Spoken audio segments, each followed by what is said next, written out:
¿Qué tal? Bienvenidos otra vez a mi podcast. Yo soy Balam Ibarra y hoy tengo una invitada diferente con la que yo sostengo una relación muy interesante, eh, definitivamente productiva, pero epistolar.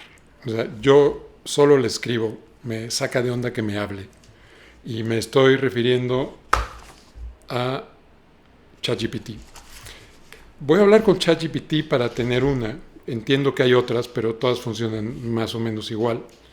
Y esta es con mucho, también según entiendo, la más popular, por lo menos entre los chavos de prepa que quieren engañar a sus maestras, que van de una inteligencia artificial a otra, tratando de evadir, reprobar, después de haber flojeado de manera vergonzosa. Pero he tenido conversaciones muy interesantes con ChatGPT que me han revelado la naturaleza de la llamada inteligencia artificial. Creo que eso está por debatirse. Hay científicos, el más notable de ellos es Penrose, que dice que la conciencia no se entiende y que no podemos, por lo tanto, programarle conciencia a esto, si ni siquiera sabemos qué es, cómo le vamos a programar algo. Y estoy haciendo una salvaje sobresimplificación, pero solo quería compartirles la opinión de alguien que piensa que las IAs no son realmente inteligentes y que nunca lo serán. No es el único que opina así, aunque hay otros tantos que están del otro lado. Lo que sí me consta, porque lo he vivido y la conversación con ChatGPT que vamos a compartir el día de hoy, es que se parece a nosotros de una manera desconcertante. Bueno, no sé si esa es la palabra exacta, pero sorprendente para mí, por lo menos, que soy un usuario nuevo, que no tengo ninguna formación en ciencias computacionales y no sé programar y me cuesta trabajo incluso grabar un video en una plataforma que no conozca. O sea, pero soy buen conversador, eso sí. Entonces vamos viendo qué fue lo que pasó. Hace unos meses, bueno, no, hace unas semanas, ocurrió algo en mi feed de TikTok que me llamó muchísimo la atención. De un día para otro empecé a recibir un montón de mensajes sobre la necesidad de defender a los niños de Gaza. Me sorprendió porque yo no consumo mucho ese contenido, entonces no entendía por qué me estaba llegando.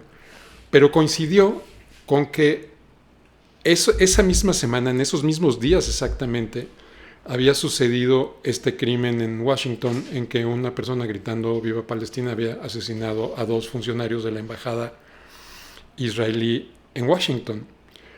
Y mi hipótesis, yo que soy un estudioso de la comunicación, fue que se había avivado el escenario de la guerra en las redes porque el crimen contra estas 2 personas que eran norteamericanas, además de ser judías, pues había levantado una ola de protestas tremenda en Estados Unidos porque la gente decía con razón, decía, ahora estamos matando judíos en Estados Unidos, ¿qué diablos está pasando aquí? Es una cuestión terrible y eso obviamente restaba a la causa de la difusión del bando palestino y yo lo atribuí este inundación en las redes, por lo menos las mías, de material pro-palestino, como una respuesta mediática. No sabía yo si era de inteligencia artificial o planeada o una casualidad, y lo quise investigar con ChatGPT. Lo primero que me encontré es que cuando le pregunté sobre el evento sucedido fuera del Museo del Holocausto en Washington, me mintió. No sé si me mintió, realmente después ya lo investigué y se llaman alucinaciones. Realmente las IAs no pueden mentir. Esa es una cosa que tiene que ver con la conversación que tuvimos. No pueden mentir, no tiene los intereses que tenemos los humanos como para mentir. Pero me inventó cosas absolutamente descabelladas.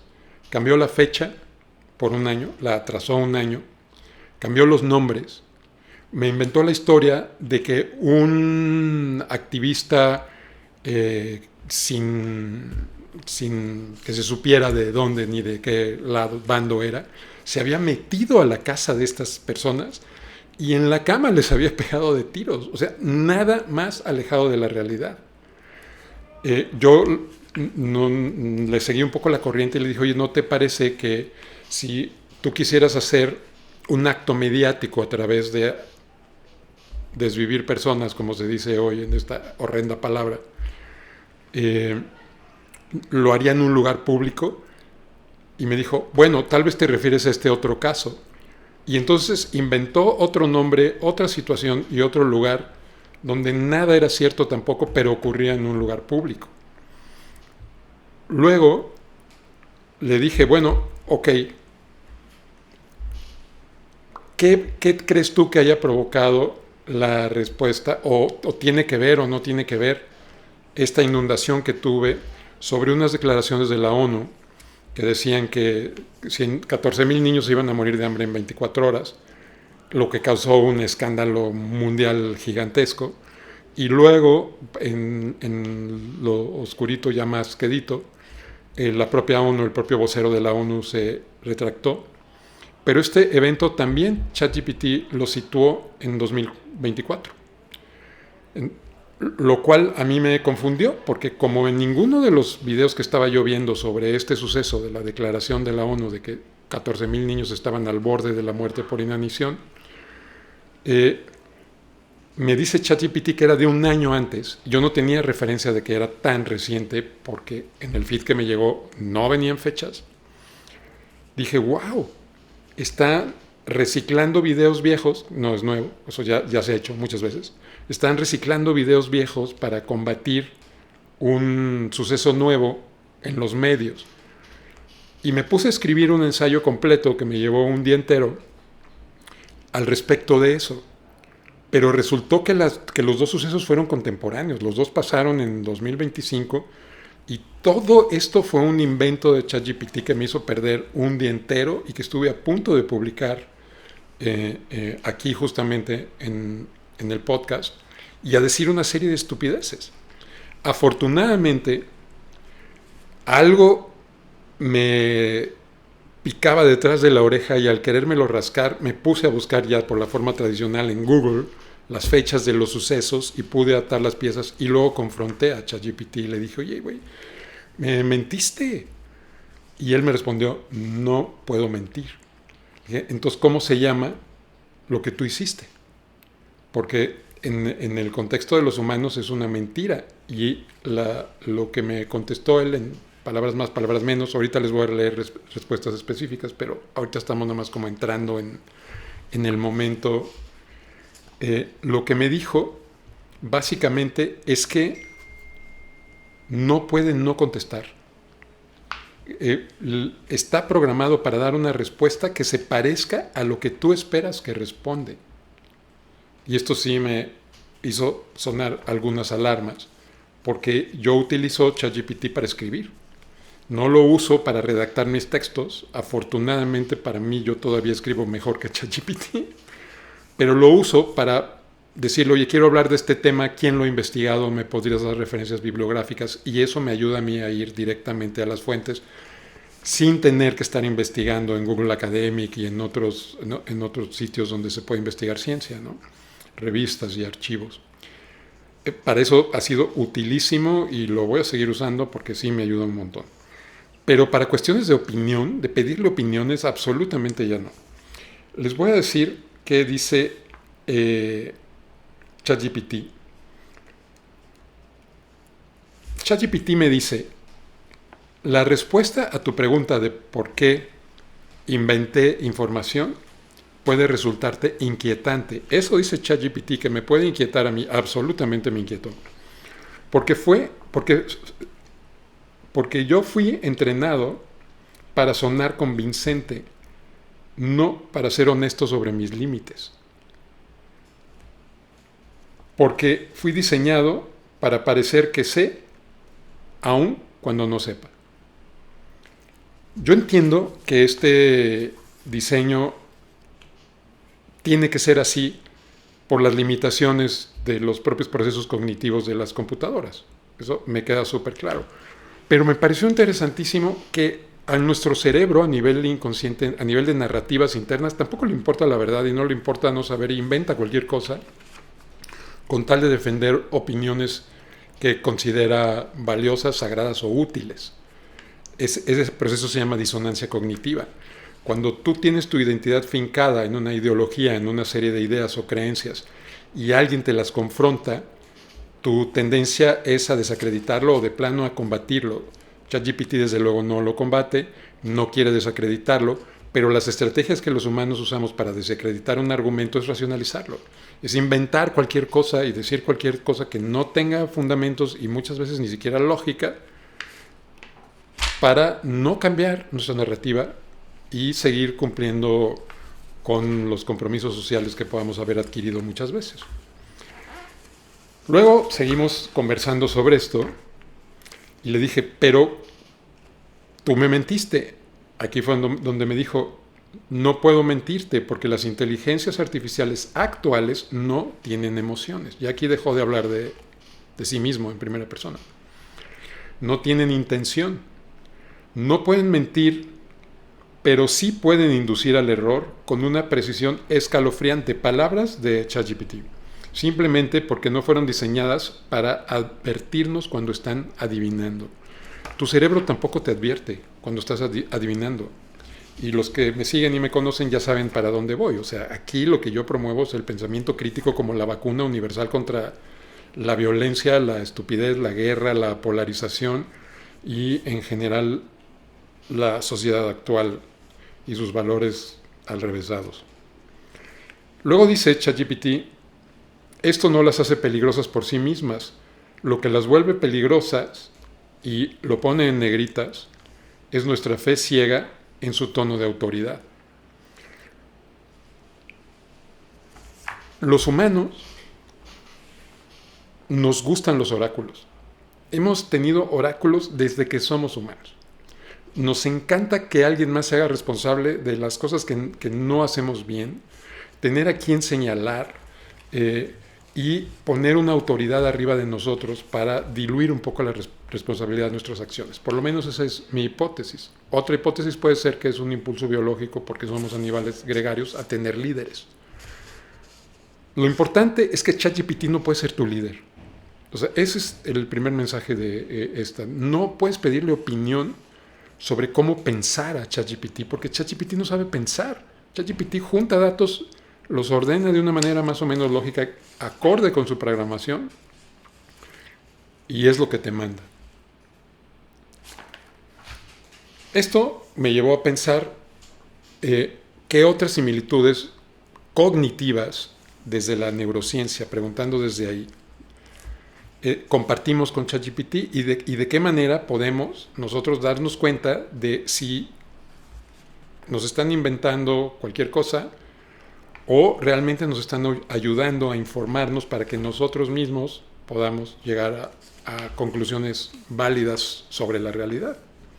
Entonces le pregunté si consideraba que las inteligencias artificiales podrían tener sesgos cognitivos como los que tenemos nosotros. De hecho, acabo de escribir un libro, lo acabo de terminar, espero que lo puedan ustedes pedir más o menos en un mes y medio, está en las correcciones finales, ya la redacción principal terminó, me falta escribir la dedicatoria, me falta escribir la bibliografía, pero el texto principal ya está, lo están leyendo mis amigos filósofos que me critican y me mantienen honesto. Pensé darle a GPT parte de esa tarea, pero después decidí que no. Mejor humanos ahorita en esta etapa. Libros para que los lean humanos, pues que los revisen humanos. Pero tenemos sesgos cognitivos, tenemos muchos sesgos cognitivos. Si ustedes acuden a un libro clásico que se llama El gorila invisible, podrán ver que los autores descubrieron que el cerebro tiene un montón de adaptaciones que ha recogido a lo largo de milenios para funcionar más eficientemente en un entorno paleolítico, no aquí, que se han constituido en lo que hoy llamamos sesgos cognitivos. Ya hay varios y son bien interesantes. Yo les recomiendo mucho que lean El gorila invisible. El sesgo con el que inicia esta obra maravillosa, seminal de veras, revolucionaria, es un experimento que hicieron en el cual filman un video en que hay dos equipos de básquetbol, unos con un uniforme negro y otros con un uniforme blanco. Cada equipo tiene una pelota y te pasan el video de ellos interactuando y tú tienes que contar los pases que el equipo blanco hace entre sí. O sea, los del equipo blanco le mandan la pelota al equipo blanco y los del equipo negro le mandan la pelota a sus compañeros del equipo negro. Entonces tú estás contando los pases del equipo blanco. Por lo tanto, estás borrando de tu atención los pases del equipo negro. Eso ya es una tarea importante para el cerebro. ¿Qué es lo importante y qué es lo que no es? A mitad del video pasa un tipo disfrazado de gorila, se pega en el pecho y sale de cuadro. Termina el video y le preguntan al auditorio cuántos pases hizo el equipo blanco. La respuesta, todo mundo le atinó. El 100% de los... estadísticamente hablando, habrá alguno que se habrá equivocado, ¿no? Pero para fines prácticos todo el mundo podía contar los pases sin ningún problema, pero la mitad, más o menos, no podía ver al gorila cuando estaba contando pases. Entonces, cuando les dicen quién vio al gorila, solo la mitad del auditorio levanta la mano, lo cual es desconcertante para la gente que no levantó la mano. ¿Cuál gorila? Regresan la cinta, lo vuelven a pasar y ahora se vuelve inevitable ver al gorila. A los autores lo llaman sesgo de inatención y quiere decir, demuestra, porque se ha hecho muchísimas veces y en muchos formatos diferentes. Busquen sesgo de inatención o gorila invisible en YouTube y verán los videos originales y muchos otros que se han hecho después, que son hasta cómicos. Les voy a platicar uno. Un tipo le pide dirección, como fingiéndose turista, le pide dirección a una chica en la calle y mientras le está diciendo cómo llegar, pasa un agente con unos cargadores con un espejo que impide que se vean por un momento, y con el espejo se va caminando el turista y aparece otro turista. Y la chica le sigue dando instrucciones sin darse cuenta de que ya no era ni la misma persona. Esto prueba, más allá de toda duda, que nuestro cerebro está condicionado para buscar, para encontrar aquello que está buscando, y nos distrae todo lo demás. Una consecuencia interesante de esto es que los autores escribieron en el libro, y qué tal que los juicios que dependen de testigos visuales no sean tan justos.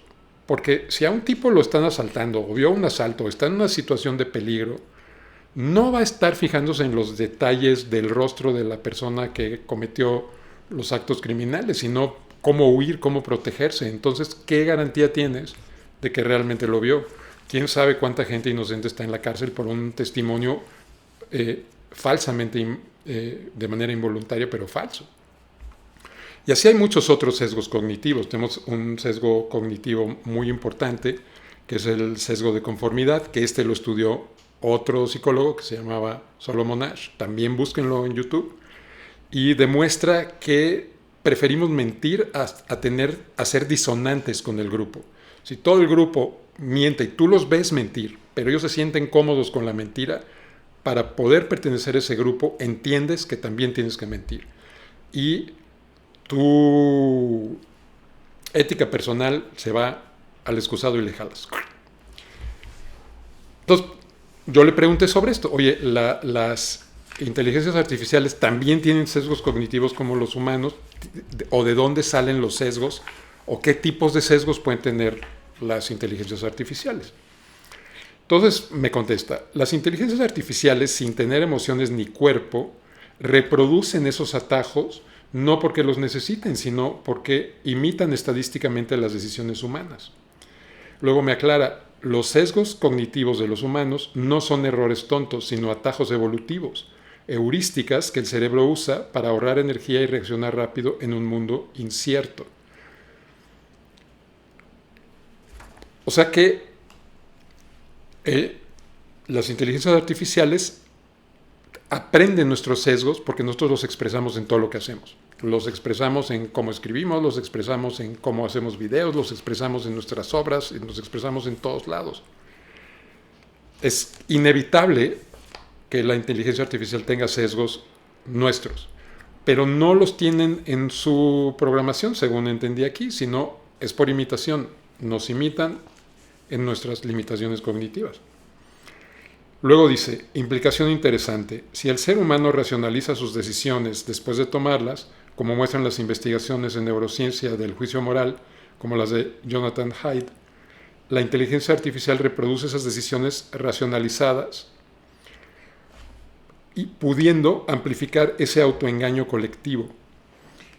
ChatGPT reconoce el riesgo de poner en manos de los procesos de respuesta de las inteligencias artificiales nuestros sesgos. Por lo tanto, si vas a ejercer el pensamiento crítico al observar tu propio pensamiento, tienes que ejercer el pensamiento crítico al observar el pensamiento, entre comillas, gigantescas de las inteligencias artificiales, porque van a tener los mismos sesgos que tú. No lo pueden evitar. Pero si tú confías más en las respuestas de ChatGPT que en tu juicio crítico, estás en problemas muy serios con respecto a tu búsqueda de conocer la verdad. Después de una conversación todavía más larga sobre esto, ya se tornó un poco aburrida y técnica, yo le pregunté, ok, ¿cómo podrías tú ayudarme a mí, como tu usuario, a distinguir cuando me estás inventando una babosada, cuando estás expresando mis propios sesgos? ¿Cómo le harías tú para ayudarme a mí a confiar más en ti a través de que tú seas capaz de darme respuestas menos sesgadas o por lo menos advertirme de que yo tengo preguntas sesgadas o mi comprensión de lo que está ocurriendo en mis interacciones contigo tienen sesgos cognitivos y me pudieras advertir? Y me dijo, en el aula de clase o en procesos terapéuticos, una inteligencia artificial puede ser usada como herramienta de apoyo, como un espejo de nuestros sesgos culturales y personales. Imagina esto, me dice. Una IA puede generar una respuesta claramente sesgada en un entorno controlado. O sea, en una clase, tú le haces preguntas a una inteligencia artificial diseñada para esto, donde va a mostrar un sesgo cognitivo, político o cultural.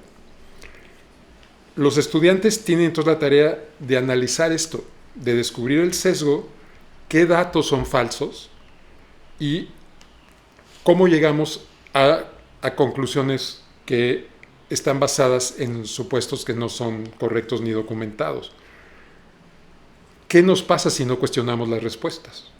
Eso me pareció francamente interesante, diseñar un programa que te enseñe a pensar críticamente a través de ponerte retos intelectuales de diferentes magnitudes según tu edad o tu avance académico. Esto desencadena ejercicios de pensamiento crítico, detección de supuestos y entrenamiento metacognitivo. La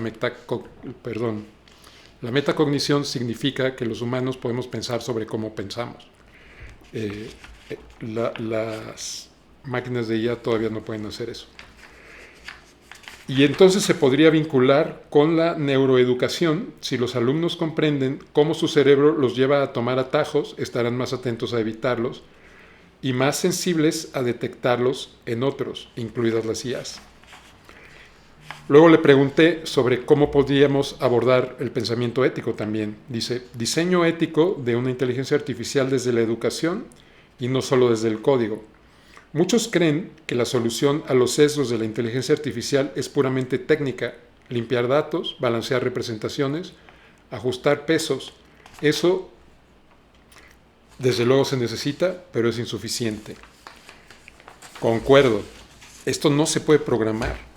Esto es parte de la propia metacognición. Tú tienes que darte cuenta de qué estás pensando y analizar ese pensamiento desde el pensamiento para poder ejercer el pensamiento crítico.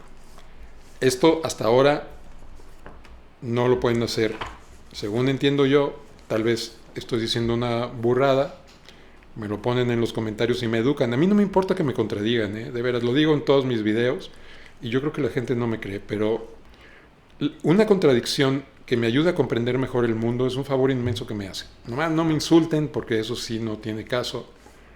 En fin.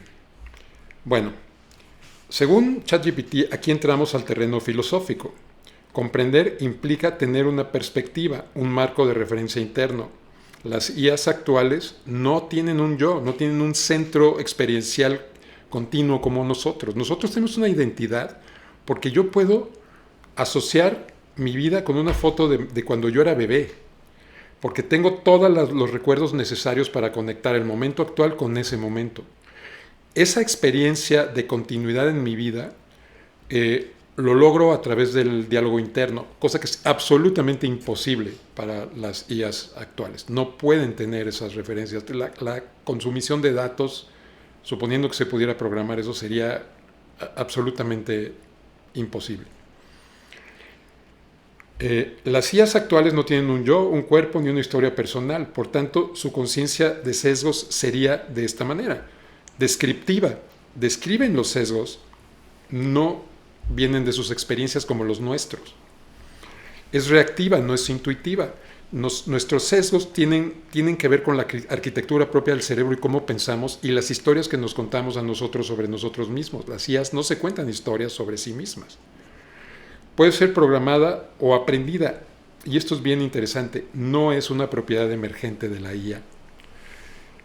No sabemos mucho sobre la mente, la verdad es que sabemos bien poco. Es considerado por algunos filósofos, por algunos neurocientíficos, psicólogos, biólogos, como el problema más duro que ha enfrentado la humanidad en su historia.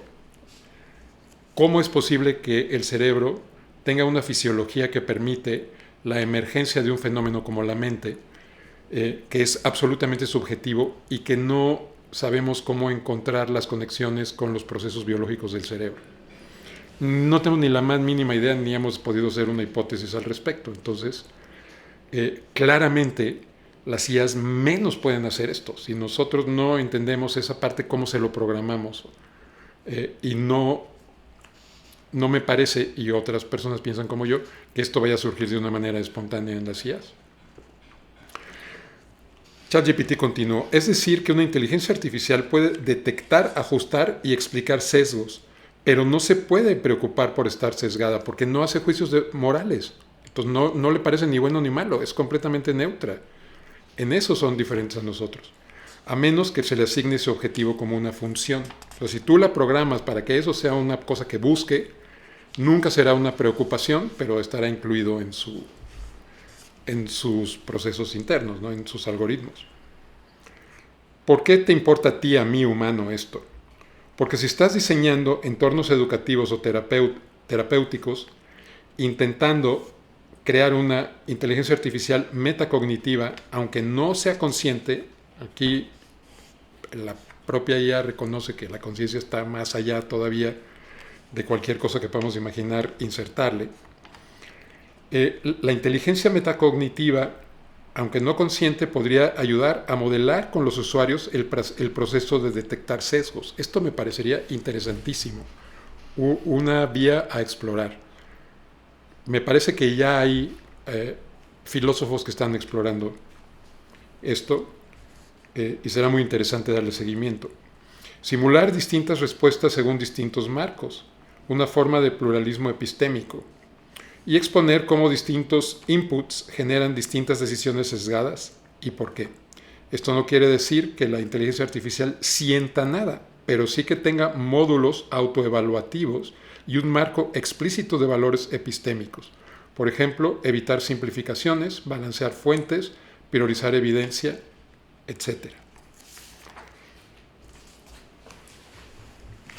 A partir de esta experiencia con ChatGPT, mi manera de interactuar con esta inteligencia cambió por completo. Cada vez que le hago un prompt, le pido que haga lo último que dijo, que me critique mis ideas, que no sea complaciente de ninguna manera, que si una conclusión a la que yo estoy llegando no tiene una secuencia lógica o no está basada en evidencia, que me lo haga ver y ya exploramos de dónde sacamos la evidencia, si es que existe, y si no, pues borrarla del ensayo y del libro y no tenerla como una conclusión válida.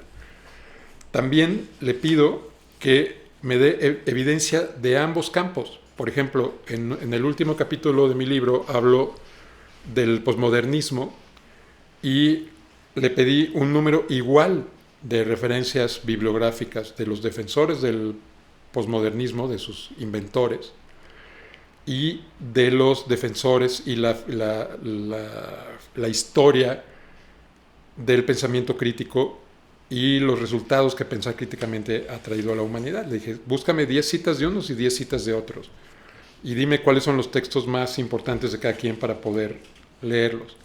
Y lo hizo así. Interesantemente, cada vez que quiero hablar con ChatGPT sobre este punto del posmodernismo, tiene un sesgo a favor del posmodernismo. No se lo he podido limpiar de todo.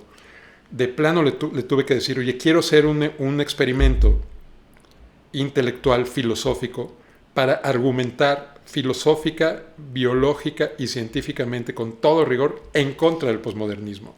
¿Cómo me puedes ayudar? Entonces sí hizo un artículo que combatía esa postura de manera ya deliberada, ¿no? Sin tener un sesgo para defender ninguno de sus principios. Tendrán que leer el libro para ver yo qué pienso al respecto de eso, ¿no? Y finalmente,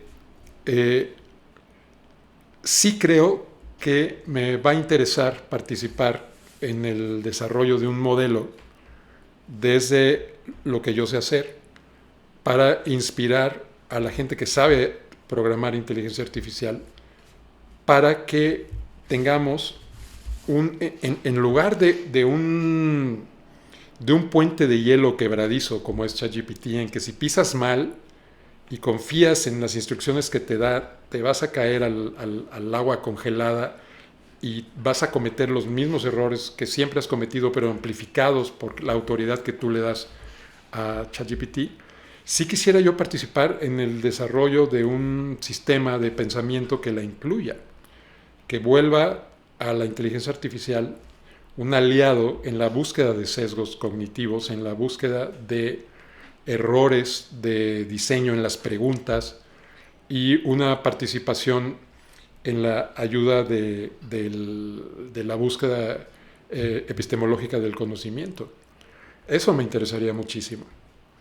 Pues este fue nuestro podcast de hoy, más cortito que de costumbre, porque mi invitada no me puede hacer preguntas ni contradecirme mientras estoy hablando de ella.